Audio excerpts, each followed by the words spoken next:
Shalom peuple du Seigneur, que la grâce de Dieu soit notre partage. Nous bénissons l'Éternel, nous le saluons, nous le glorifions ce matin. Nous disons merci au Seigneur pour la vie nouvelle, lui qui illumine les yeux de nos cœurs, lui qui nous anime par le souffle de son esprit, lui qui combat pour nous les combats visibles et invisibles. L'Éternel est un bouclier, une tour forte pour ceux qui se confient en lui. Il nous relève chaque jour de nos faiblesses, il nous relève chaque jour de nos défauts, de nos manquements.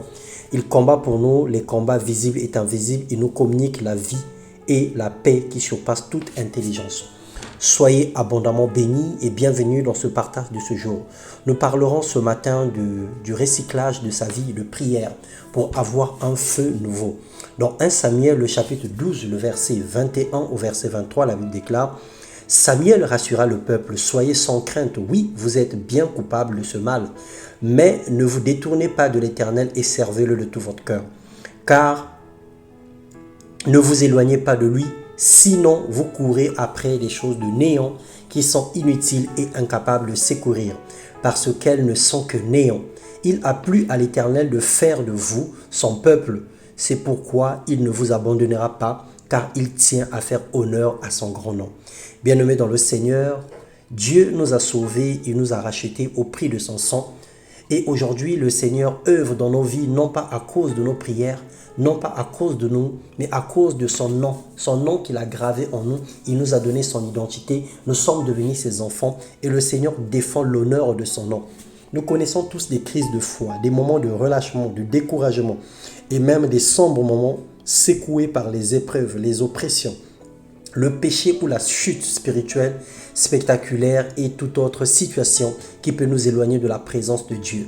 Mais il convient de prendre une décision, celle de décider de se tourner vers le Seigneur, de revenir à lui de tout notre cœur, car Dieu dit: c'est l'heure de vous réveiller enfin du sommeil, car maintenant le salut est plus près de nous que lorsque nous avons cru. La nuit est avancée et le jour approche. Dépouillons-nous donc des œuvres des ténèbres et revêtons les armes de la lumière. Marchons honnêtement comme en plein jour, loin des excès et de l'ivrognerie, de la luxure et de l'impudicité, des querelles et des jalousies. Mais revêtez-vous du Seigneur Jésus-Christ et n'ayez pas soin de la chair pour en satisfaire les convoitises. Romains, le chapitre 13, les versets 11 au verset 14. Bien-aimés dans le Seigneur, pour y arriver, il faille demander de l'aide au Saint-Esprit afin qu'il active un mouvement dans notre vie, qu'il nous redynamise, qu'il nous pousse vers l'avant. Et sans le Saint-Esprit, nous savons que nous ne pouvons rien faire. Cher Saint-Esprit de Dieu, fais-nous grâce. Nous voulons vivre une vie totalement recyclée. Produis en nous le vouloir et le faire.